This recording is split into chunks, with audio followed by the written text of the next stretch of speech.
มันเกินไปฝนนะพี่น้องเอ้ยเบิ่งแน่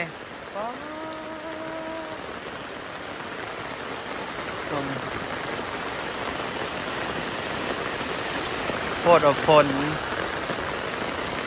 ว้าสิบายคล้องใส่ไก่พังในจังได้ฝนปีนี้กับฝนโพดฝนโพนี่ใครแต่มีหยากันไว้น้ำนะอันนี้คือน้ำอาบที่ไปน้องพี่น้อง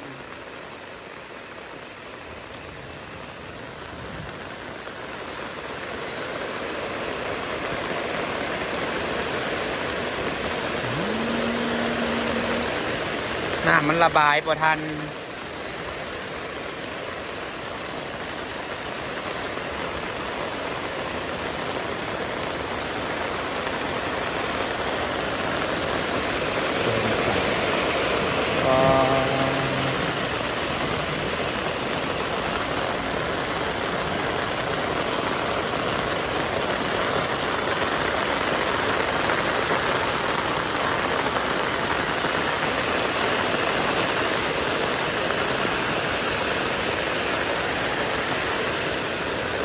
นอนบ่หลับดอกพี่น้องเอ้ยฝนก็ดอกกระเดียนอนบ่หลับตรงในน้ำนะ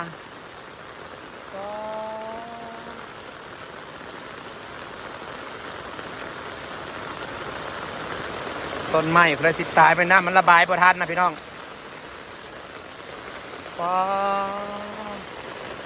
ปล่อยเมฆฝน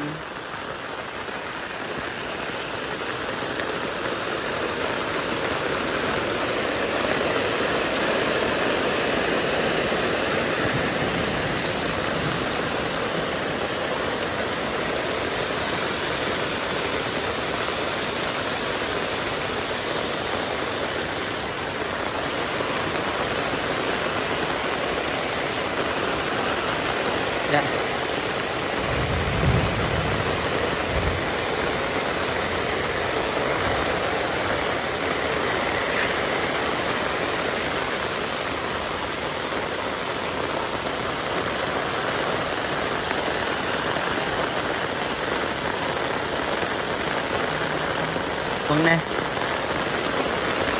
น้ำคอยจนสิระบายพอทันนะพี่น้อง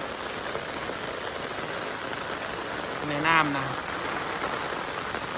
ขนาดผมมีทางน้ำไหลเข่าได้นี่นะย่านปลาไป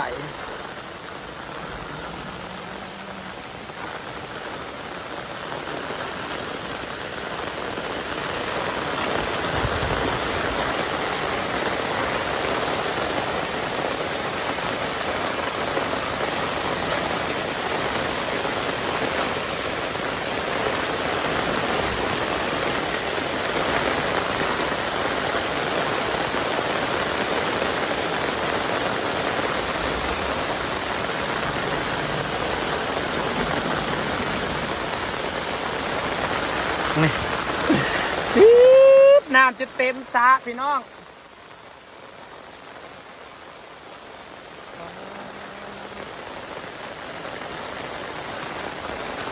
นอนบ่หลับดอกแน่นี่นะครับมีทางน้ำไหลเข่าได้นี่นะ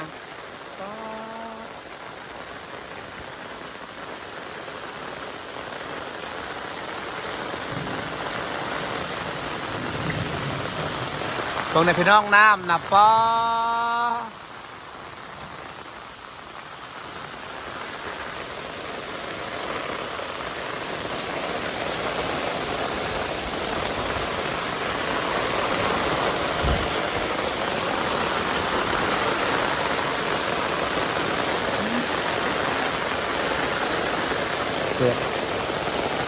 ปีนี้ต้องเป็นปีที่ฝนเรียรอพี่น้องเกิดมาโอ้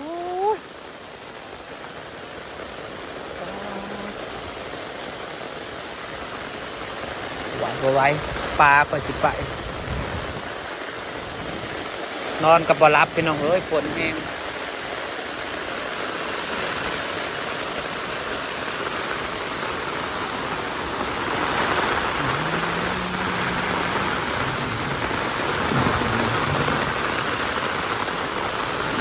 เกินไป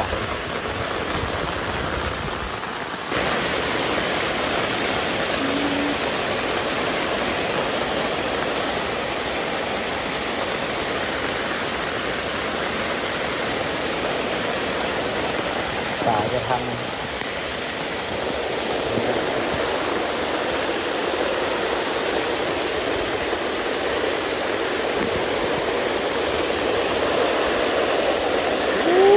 ฝนนะฝนยังมากระดกกระเดี่ยให้พี่น้อง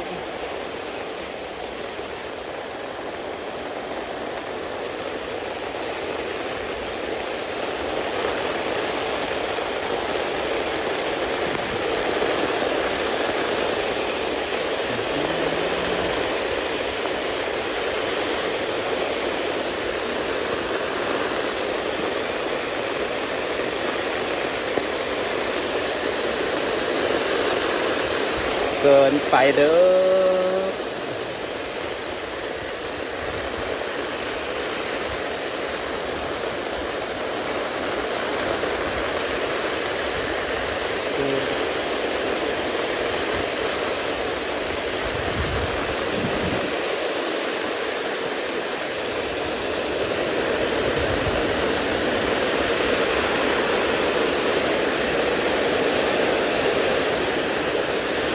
เจ้าฟังในพี่น้องเสียงฝนนะ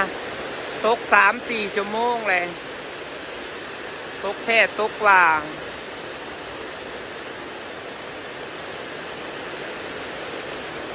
ตรงนี้น้ำนะ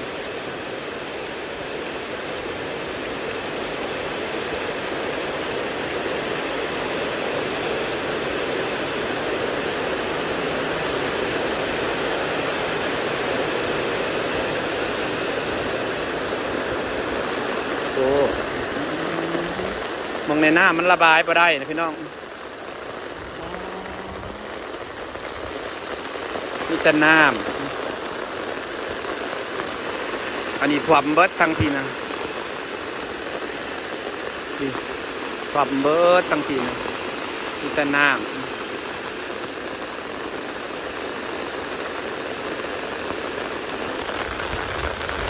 เกินไปเด้อ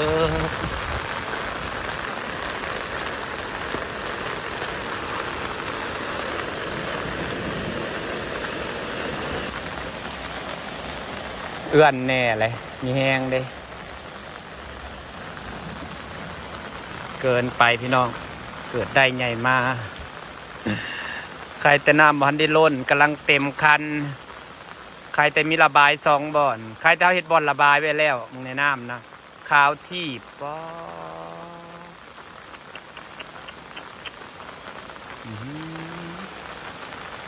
สัมมือนั่น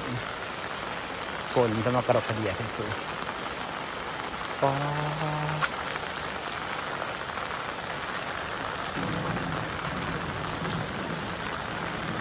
ฝากบรรยากาศซ้ำนี่แหละพี่น้องพาเบิ่งน้ำ